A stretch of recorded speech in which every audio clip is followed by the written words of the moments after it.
morning, everybody. Welcome to Breakfast with the Deacons. And yes, we're in this amazing month. We are in, and we've just started Advent, So we're in the month of Advent, that time preceding Christmas. And I want to share with everybody, let us celebrate Advent in the way we're supposed to. Let's take some time out. It's a time of waiting for the second coming. It's preparing ourselves.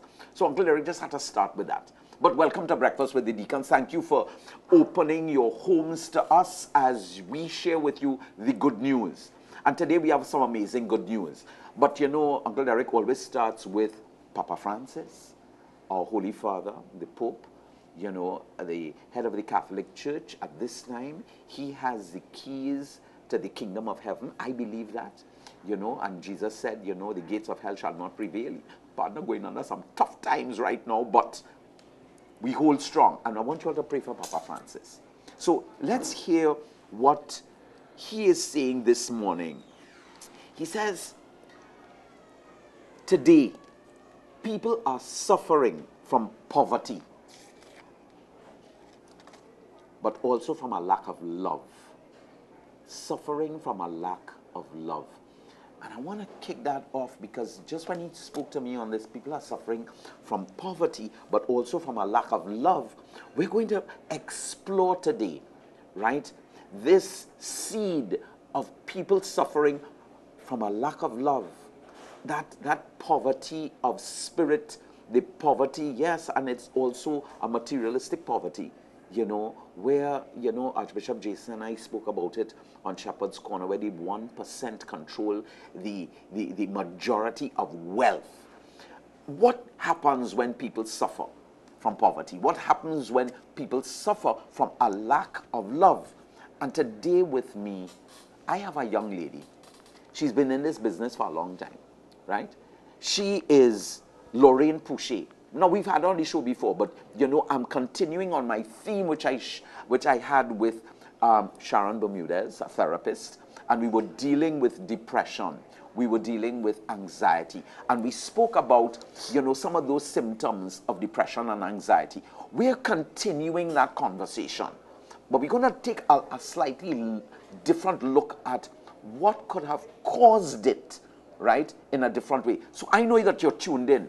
Go and call your husband, call your children, anybody that you want to, who you feel. And when we start to talk, it might be opening up a whole can of worms.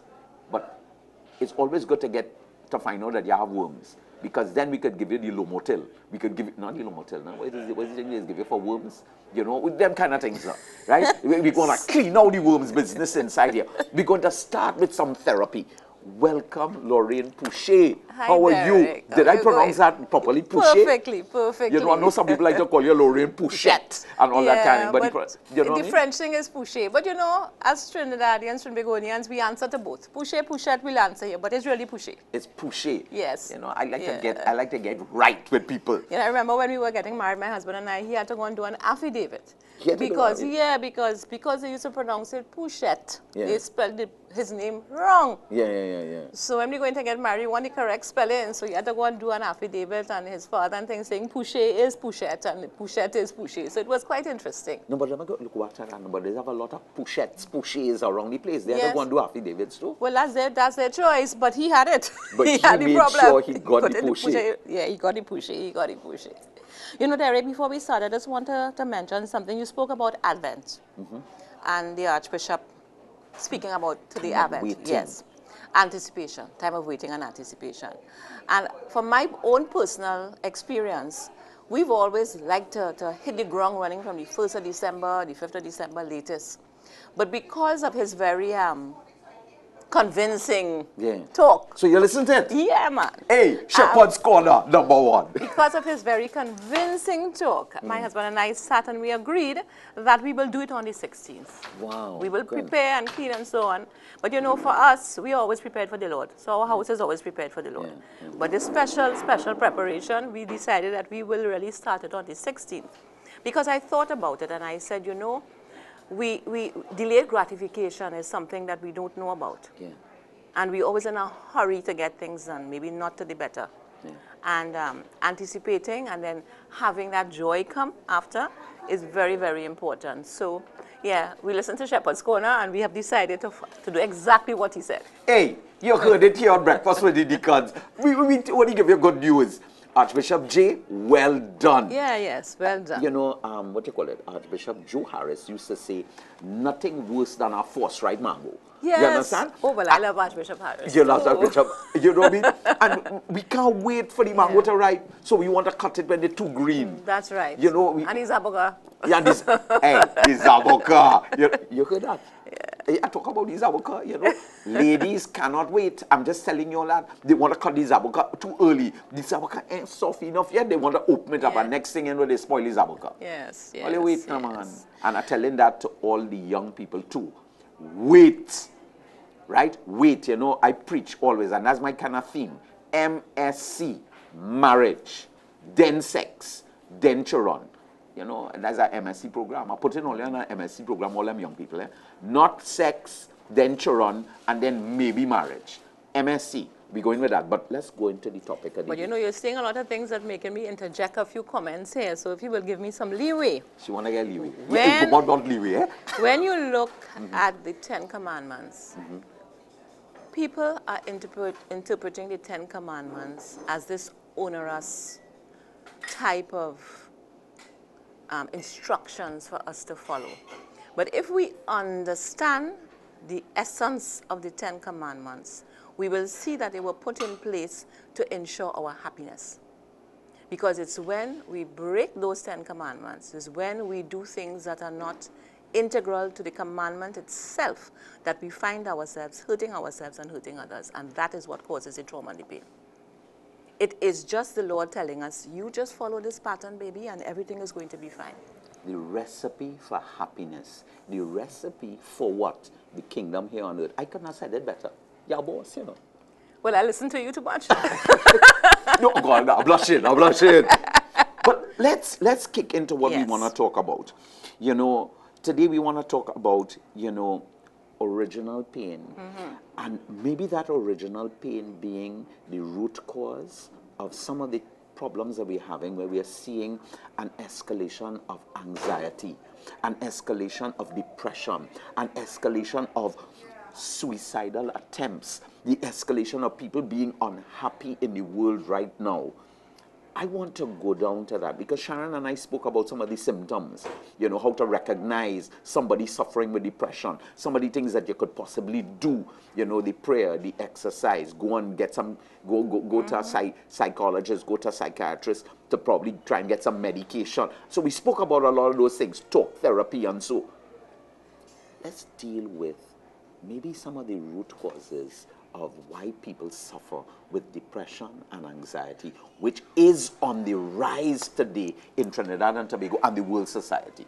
It is very much so on the rise, and what we are seeing, which is quite concerning, is a serious increase in our youth, in our young people from as young as 8 and 10 and 12 that are suffering from anxiety and depression. Loneliness. We are disconnected society. Our connection is the cell phone, social media, and so on. We are disconnected.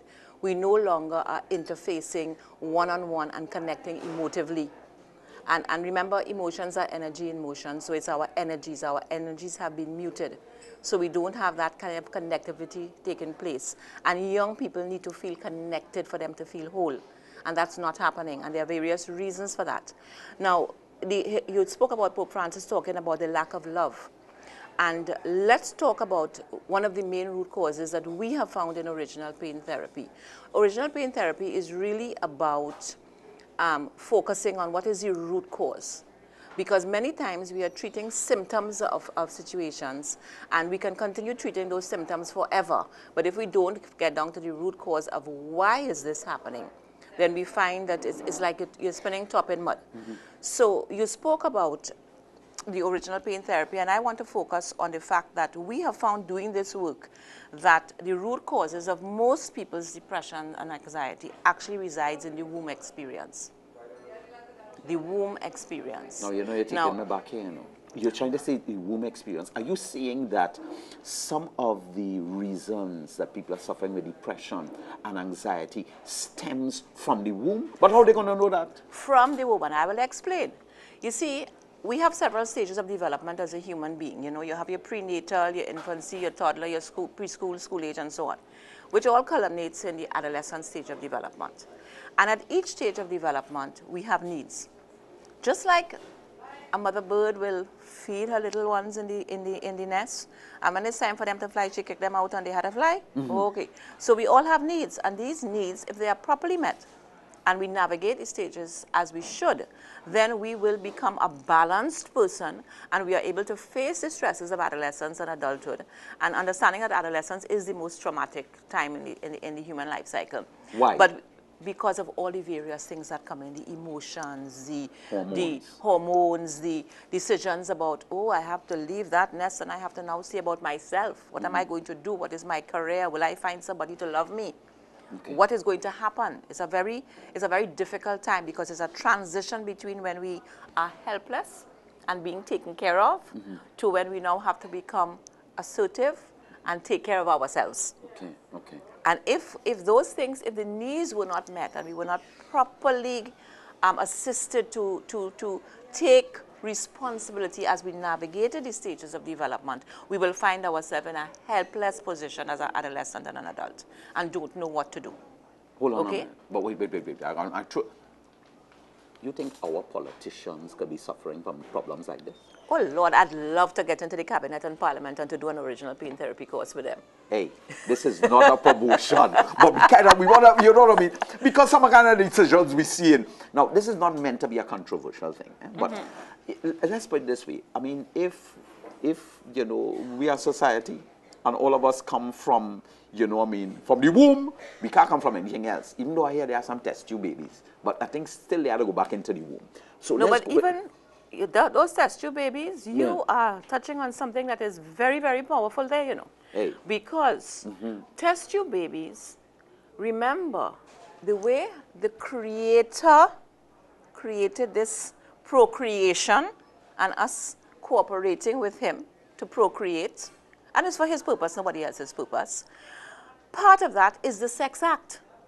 Part of the sex act involves emotions. It involves love. When you are creating what you spoke about, test tube babies and all of these things, where is the emotion? Where is the love?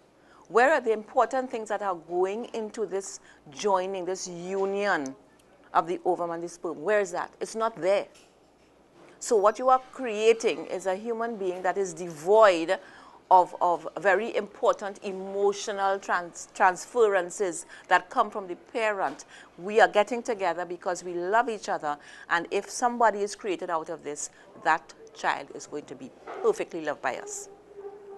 Where do we have that? And if we look at what has been happening in the world, worldwide, and you look at the statistics, about as much as 66% of women, it may be higher now, who are pregnant don't want to be pregnant. No.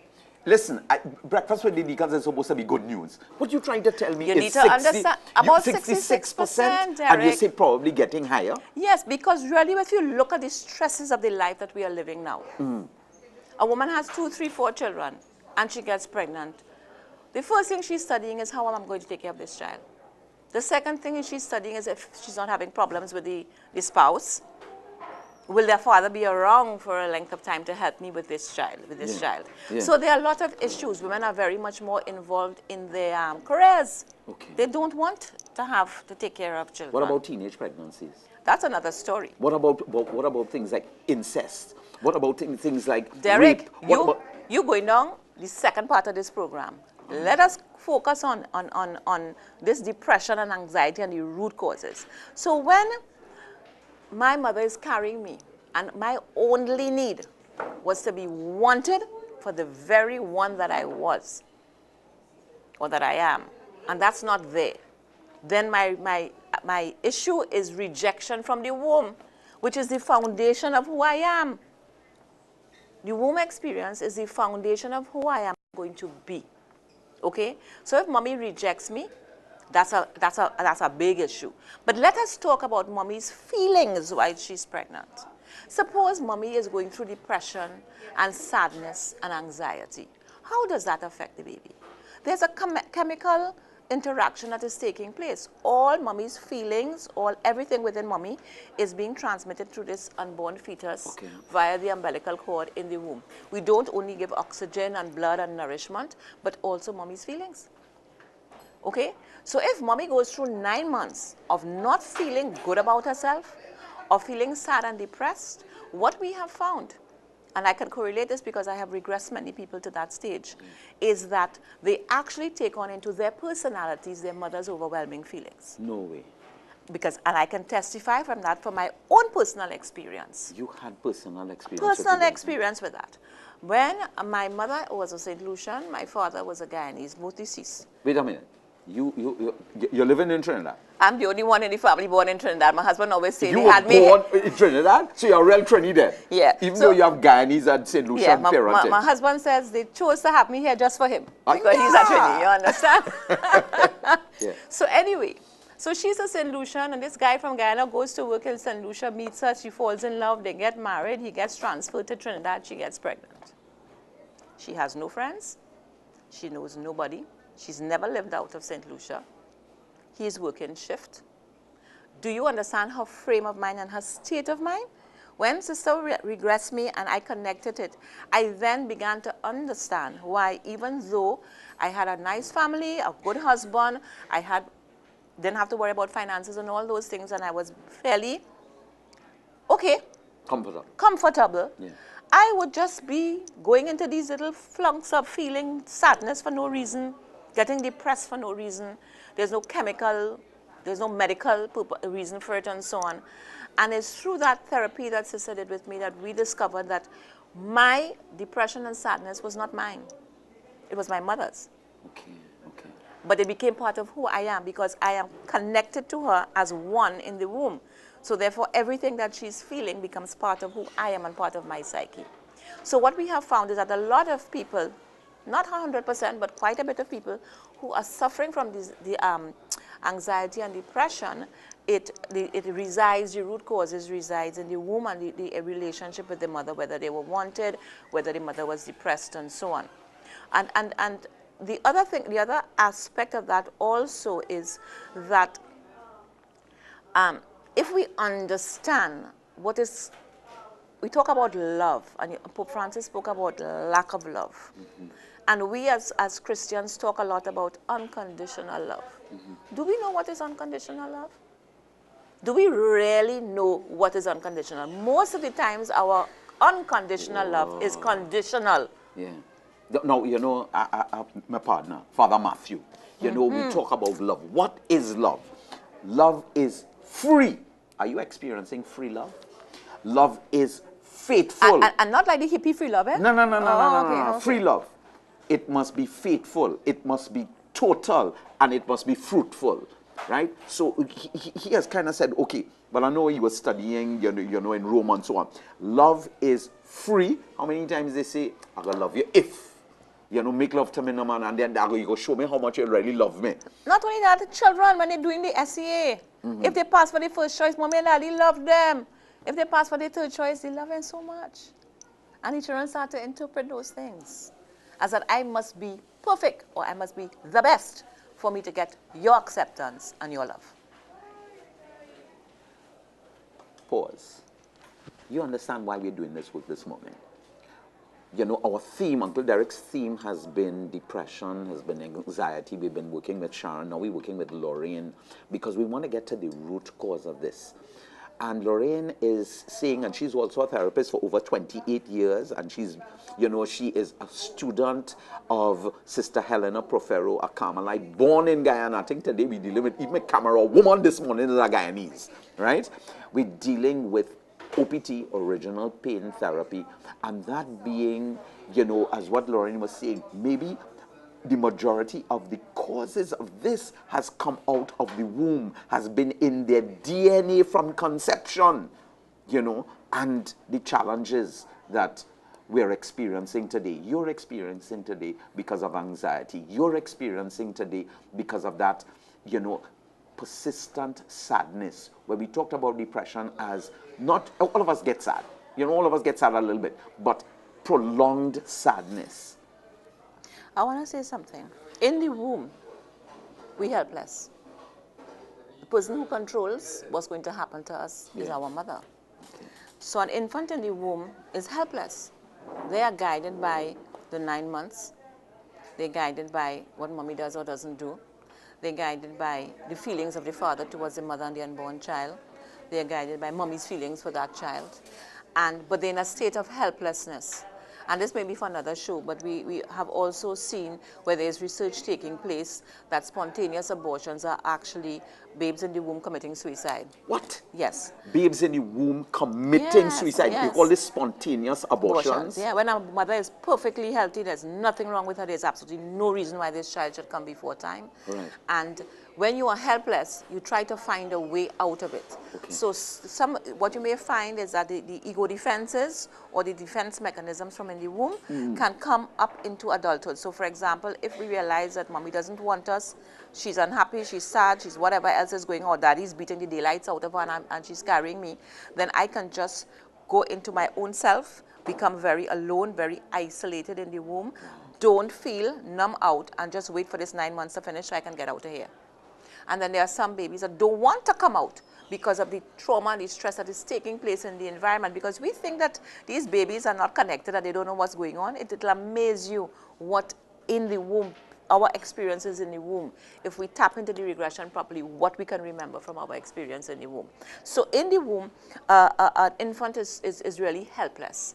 When we look at people who in the adult world or in the teenage world are suffering from depression and anxiety, it is almost as if they're in a helpless state and they don't know how to deal with these feelings.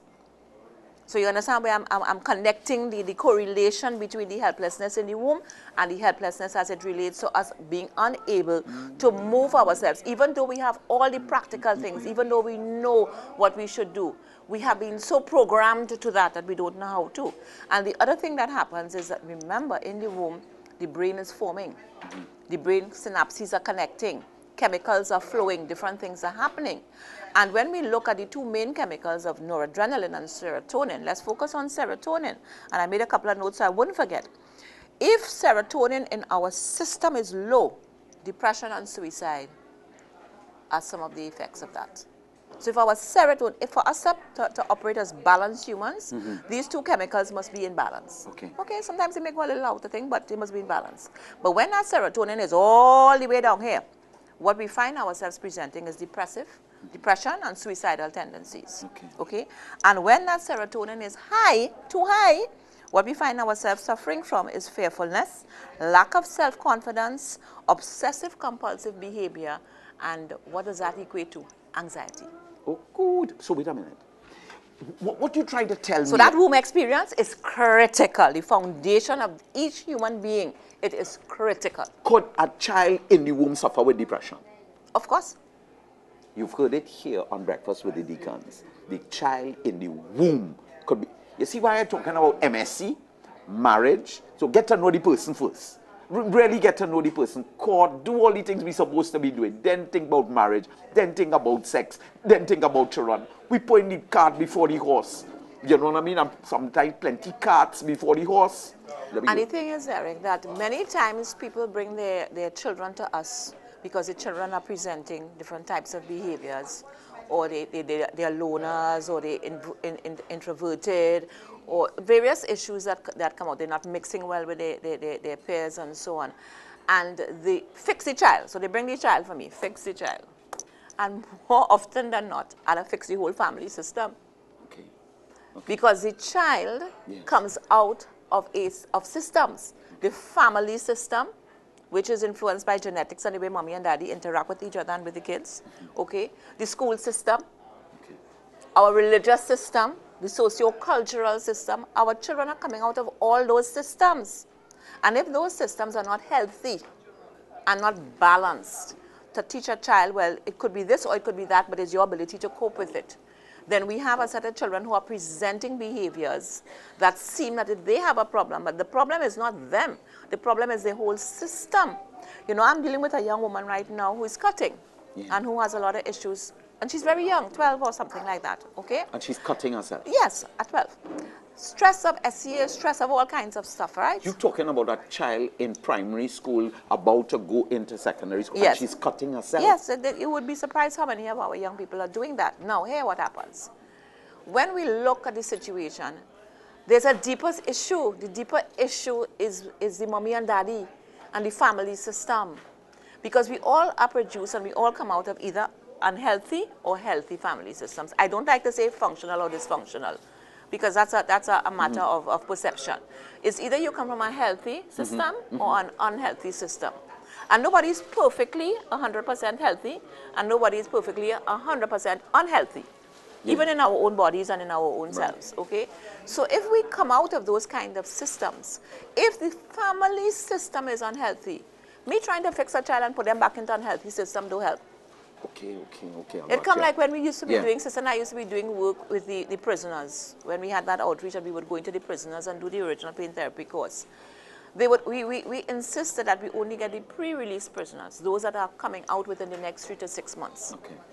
Because you cannot try to help somebody understand themselves and make the changes that they need to make within themselves to be able to cope, and then put them back in the same unhealthy situation that they came from in the first place. Okay. Where they have no choice, and they are, as we go back to the word, helpless. It is our helplessness that causes us to feel depressed and anxious, because we have no hope that we can fix this. And we're going to get into another part of that. For us to be in balance is body, mind, and spirit. I'm not saying religion, you notice I didn't use the word religion. Body, mind, and spirit. We are essentially spiritual beings on a physical journey.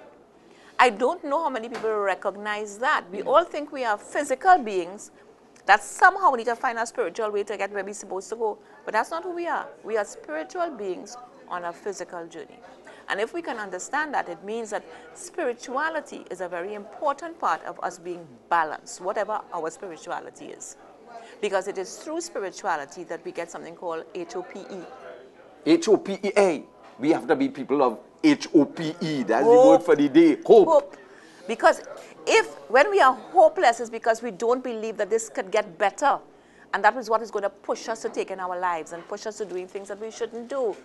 Because we don't believe that this situation is going to improve.